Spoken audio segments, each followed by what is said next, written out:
नहमदु व नसल्ली अला रसूलिल करीम। आज हम आपसे पाकिस्तान मुस्लिम लीग नून के कायद मियां नवाज शरीफ को मफरूर करार दिए जाने और इश्तिहारी मुल्ज़म करार दिए जाने की कोशिशों पर बात करेंगे। गुज़श्ता रोज़ वफाकी काबीना का इजलास हुआ तो उसमें भी बेशतर वक्त मियां नवाज शरीफ पर सर्फ हुआ और उनके पाकिस्तान ना आने के बारे में सवालात उठाए जाते रहे। अभी हुकूमत पंजाब ने उनके बारे में फ़ैसला तो कर दिया है कि उनकी दरख्वास्त को मुस्तरद कर दिया, दरख्वास्त ज़मानत को उन्होंने मुस्तरद कर दिया है। ये फ़ैसला जो है ये हुकूमत पंजाब ने पहले ही एक ज़हन बना लिया था कि पाकिस्तान मुस्लिम लीग नून के कायद मियां नवाज शरीफ चूँकि पिछले 3-4 माह से इलाज के सिलसिले में लंदन में मुकीम है, बार बार हुकूमत पंजाब की जानिब से तकाजा किया जा रहा था कि वो अपने मेडिकल रिपोर्ट्स भिजवाएँ। अब डॉक्टर अदनान साहब ने जो रिपोर्ट्स भिजवाई हैं वो हुकूमत पंजाब अब कबूल करने के लिए तैयार नहीं है। जब पिछली बार जब इजाज़त दी गई बैरून मुल्क जाने की तो उस वक़्त भी बहुत सी रिपोर्टिंग यहाँ तैयार हुई थी। उनमें डॉक्टर यास्मीन साहबा ने भी उनको तस्दीक किया था कि वो बीमार हैं। अब उनकी बीमारी के बारे में सवालात उठाए जा रहे हैं और बार बार ये कहा जा रहा है कि वो अभी तक अस्पताल में दाखिल नहीं हुए, इसलिए वो उनकी हालत बेहतर है। मेरी अपनी इतला के मुताबिक मियां नवाज शरीफ की एंजियोग्राफी होनी है। एंजियोग्राफी में फैसला होगा कि आया उनकी एंजियोप्लास्टी होनी है या वो सर्जरी से गुजरेंगे। उनकी वहाँ पर अलालत के बारे में कोई शक व शुबा की कोई गुंजाइश नहीं है, लेकिन पाकिस्तान में उनकी अलालत के बारे में सियासत की जा रही है। बार बार हुकूमत की तरफ से उनकी अलालत के बारे में सवालात उठाए जा रहे हैं और ये एक शकुक व शुबात की कैफियत पैदा करने की कोशिश की जा रही है कि शायद वो बीमार नहीं है। ये एक बिल्कुल ही गलत इक़दाम है और ये एक ऐसी सोच है जिसकी मेरा ख्याल ये है कि तमाम सियासी हलकों की तरफ से इसकी मज़म्मत की जाएगी। ये बात किसी से ढकी छुपी नहीं है कि मियां नवाज शरीफ शदीद अलालत के बाद लंदन गए थे और वो इलाज के सिलसिले में वहाँ मुकीम है और वो अपने इलाज से अभी तक उनके बारे में कोई हतमी फैसला नहीं हो सका कि उनका इलाज किस तरह करना है। आया उनका दिल का ऑपरेशन होना है या इसके बाद मज़ीद और टेस्ट भी अभी होने हैं। लेकिन ये बात यह है कि नवाज शरीफ साहब ना तो भागे जा रहे हैं, ना ही उनके बारे में यह तासर दिया जा सकता है कि वो पाकिस्तान नहीं आएंगे, लेकिन पाकिस्तान में उन पर एक दबाव डालने के लिए कैफियत पैदा की जा रही है।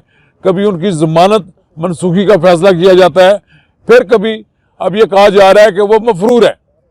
पाकिस्तान के एक साबिक़ वज़ीर आज़म को बड़ा तौहीन आमेज़ अंदाज में ये कहा जा रहा है कि वो मफरूर है। गुज़श्ता रोज़ वज़ीर आज़म की मावन ख़ुसूसी बराए इत्तलात व नशरियात डॉक्टर फिरदौस आशिक अवान ने वफाकी काबीना के इजलास के बाद जो प्रेस कॉन्फ्रेंस की है उसमें भी उन्होंने कहा है कि अब ये दीगर मराहल तय करने के बाद इनको इश्तिहारी करार दिया जाएगा। ये दरअसल सियासी माहौल को ख़राब करने की कोशिश है। हुकूमत पाकिस्तान को भी ये सोचना चाहिए कि पाकिस्तान का एक साबिक़ वज़ीर आज़म इलाज के सिलसिले में लंदन में मुकीम है, उस पर क्यों दबाव डाला जा रहा है कि वो जल्द वापस आए। जब उन्होंने उनकी सेहत इस बात की इजाज़त देगी, उनके बारे में उनके मुआलजीन जब ये कहेंगे कि वो सेहतयाब हो गया, तो मेरा ख्याल ये है वो पाकिस्तान में आकर अपने सियासी मुखालफिन के साथ मुकाबला करने के लिए पूरी तरह तैयार होंगे। और ये बात शक व शुबे की गुंजाइश इसमें नहीं है कि मियां नवाज शरीफ वापस नहीं आएंगे। मियां नवाज शरीफ की बेटी को भी उनके अपने बाप के पास तीमारदारी के लिए और इजाज़त के लिए जाने की इजाज़त मिलनी चाहिए। इसी तरह मियां शहबाज शरीफ पर भी प्रेशर नहीं डालना चाहिए वो जल्द वापस हों। जिस दिन मियां नवाज शरीफ के दिल के ऑपरेशन का फैसला हो जाएगा उसके बाद मेरा ख्याल ये है कि सूरत हाल बिल्कुल वाज़ेह हो जाएगी। मियां शहबाज शरीफ ने भी इसी मुल्क में आना है, मियां शहबाज शरीफ के बाद मियां नवाज शरीफ ने भी इस मुल्क में आना है और मरियम नवाज ने भी यहाँ सियासत करनी है। जिस आदमी की ये मुखालफत कर रहे हैं वो सियासतदान है और उनका मुकाबला भी एक सियासतदान से है। ये सियासतदानों का मुकाबला सियासत में होना चाहिए, ना कि किसी की भी अलालत में होना चाहिए। मेरा ये ख्याल है कि पाकिस्तान में तमाम सियासतदानों को रवादारी का मुजाहरा करना चाहिए और एक दूसरे को बर्दाश्त करना चाहिए, एक दूसरे के खिलाफ नफरत नहीं फैलानी चाहिए। देखिए नवाज शरीफ के भी यहाँ पाकिस्तान में हामी मौजूद हैं, इमरान खान साहब के भी हामी मौजूद हैं। अगर इनमें से कोई अलील होता है तो इनके हामियों को उसकी तकलीफ होती है। यही बात यह है कि इमरान खान को उनको बर्दाश्त करने का हौसला पैदा करना चाहिए। मैंने ये बात इमरान खान साहब से पिछले दिनों मुलाकात के दौरान ये कही थी कि आप में बर्दाश्त खत्म होती जा रही है, आप अपने मुखालफिन को बर्दाश्त करें, अल्लाह ताला आपको आपके इक़्तिदार को तवालत देगा। अगर आपने अपने मुखालफिन को बर्दाश्त करना छोड़ दिया तो आप ये देखें कि फिर इक़्तिदार की तवालत भी खत्म हो जाती है, फिर लोग आपको भी बर्दाश्त करना छोड़ देंगे। मेरा ये ख्याल है कि मियाँ नवाज शरीफ की अदालत पर ना तो हुकूमत को सियासत करनी चाहिए, ना किसी और को तबसरा करना चाहिए, बल्कि इंतज़ार करना चाहिए कि वो अपने इलाज के लिए कितने अरसा तक वहाँ मुकीम है। क्या उनको फिर वापस ये दोबारा जेल में डालना चाहते हैं? उनको अदालत की तरफ से इजाज़त मिली थी बाहर जाने की, अदालत के सामने वो अपना केस पेश करते रहेंगे। अब आने वाले दिनों में मुझे यही नज़र आता है कि नवाज शरीफ के वकील एक बार फिर अदालतों में खड़े होंगे और दूसरी तरफ हुकूमत खड़ी होगी। बिल आखिर फैसला तो अदालतों ने करना है।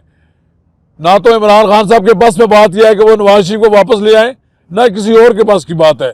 यह फैसला अदालतों ने करना है कि नवाज शरीफ को कितना अरसा लंदन में मुकीम होना है। शुक्रिया। कितना बेटा?